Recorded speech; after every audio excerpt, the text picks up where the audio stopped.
good years what is here, and it seems like my video become more and more complicated and more serious, but I love to speak about some more interesting topics, not just about some average traditional things. So guys, if you like this kind of videos about corruption, economical situation, or any other specific economical things about law, so you just write me in the comments and I will make more videos in future. Okay, so let's start to speak about corruption in Ukraine.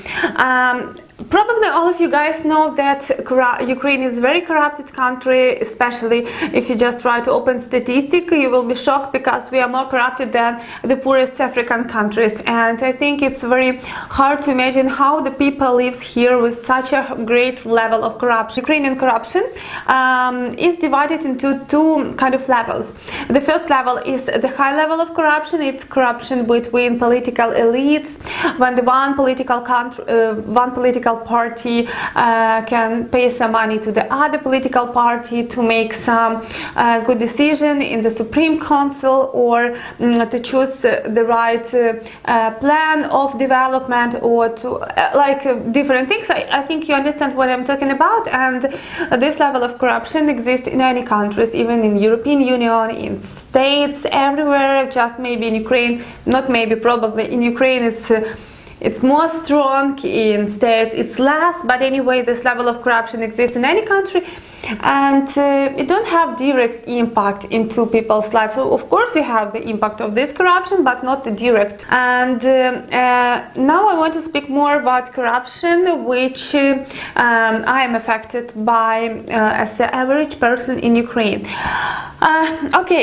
First of all, I want to say that if you can believe me or not, but Ukraine really did a lot of good steps in the fighting against corruption, and now corruption is much more less than it was before, because Ukraine, as a heritage after Soviet Union, we had very big bureaucracy everywhere. We had so much different establishments and so much different law, according to which it was a way to corruption, because everything was very complicated, and every procedure when you deal with government was very complicated, according to passports, private entrepreneurship, or actually different things, but everything was very complicated. Nowadays our government made so much steps, change it so much in different ways, and now Ukraine changed a lot.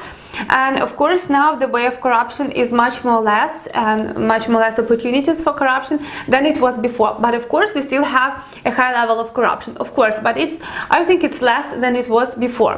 First of all, I want to explain your corruption when you deal with government.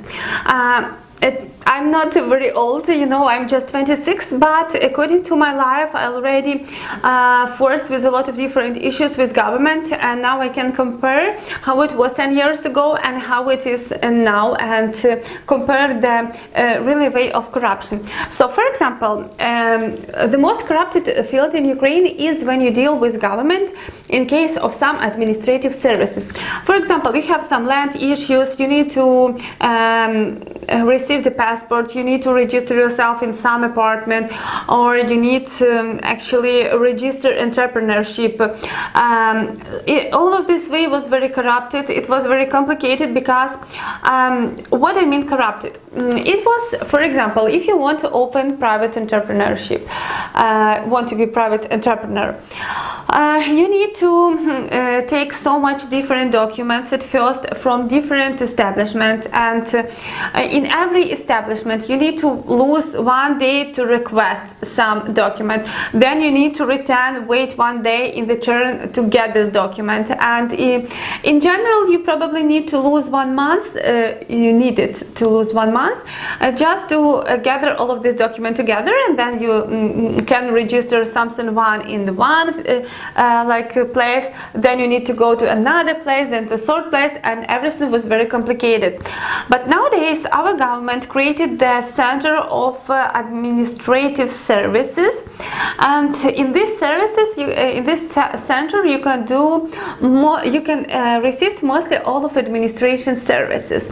And how does it work? You just come to this service, you register in the computer what you want actually from government, and then you received a bill with the number.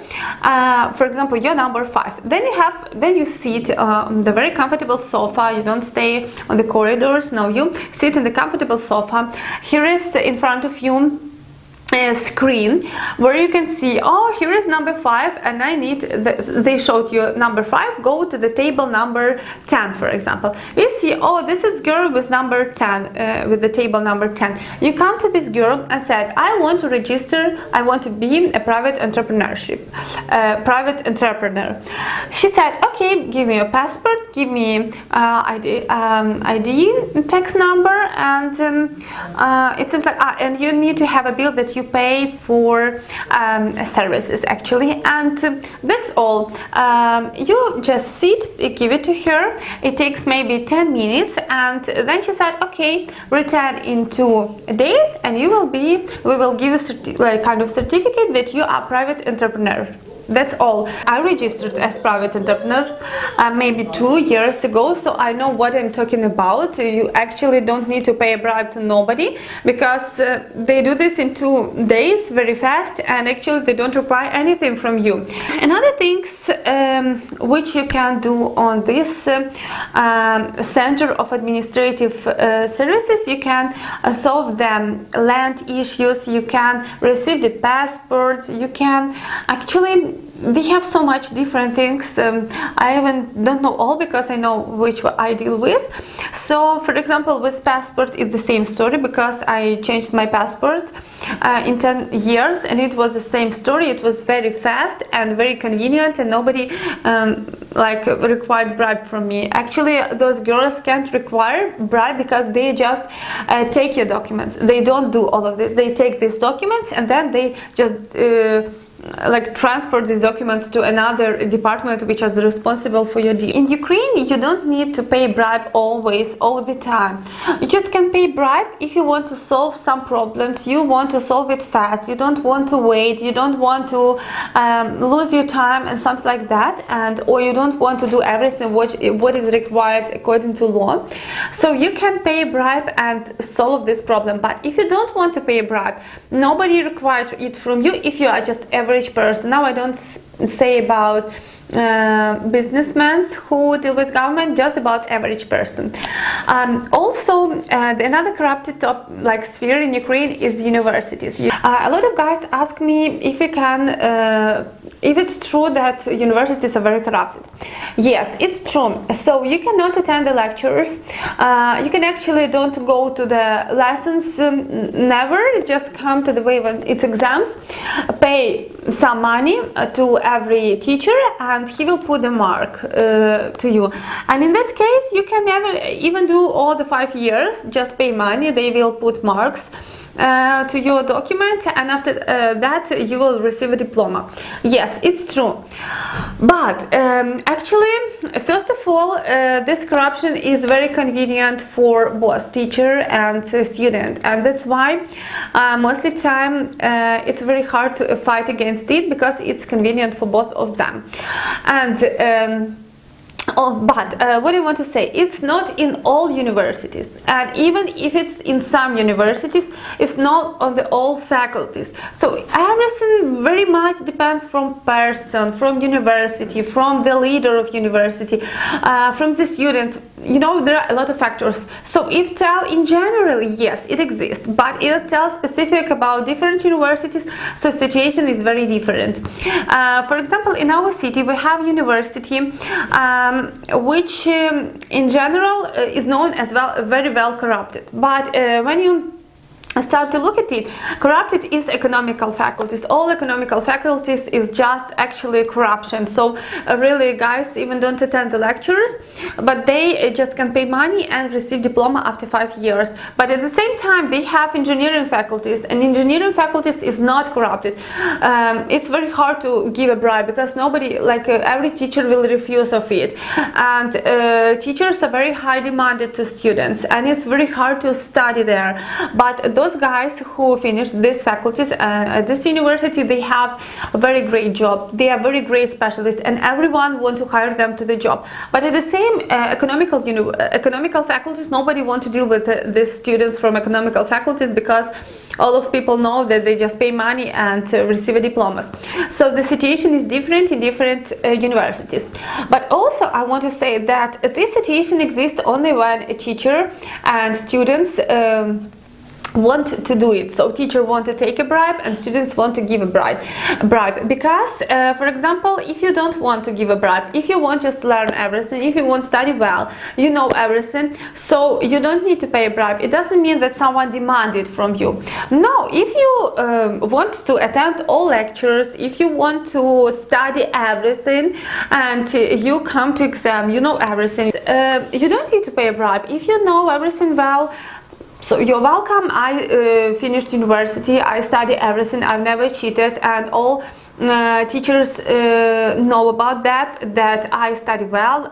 They love me so much, and actually even if on exam I didn't know very well some questions, they help me because they know that I attend all lectures, they know that I actually study well, so they can help me and put even better mark than was my answer, just because they know that I'm honest and that I study well. The third very important thing is police.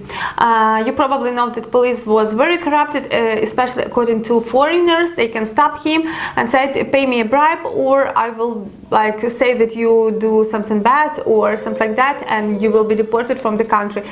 You probably know that we created new police 2 years ago, and now all policemen, they have cameras here and they can't require bribe, and actually everything was recorded into his camera here, and you can complain, they can show you this recording and see how it was in general. So it's impossible for you to pay him bribe, but it's impossible for him also to ask you for bribe, because everything is recorded by his camera. So you don't need to be afraid of police. All policemen nowadays, they are very good, they are very helpful, and they all the time try to help people. They are not like previous police, which was in Ukraine, which was totally corrupt. So guys, I hope you understand a little bit about corruption in Ukraine. I want to say again that Ukraine was a very corrupt country, but every year more and more Ukraine do good steps in the fighting against corruption, and this is, I just told you example how it was and how it is now. And of course you need to understand that nobody requires bribe from you, but if you want to solve some problem, you can pay a bribe, but every year we have less and less way how to do that.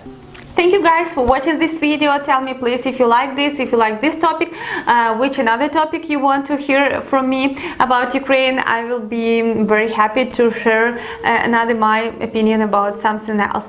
Okay guys, I love you all. Bye.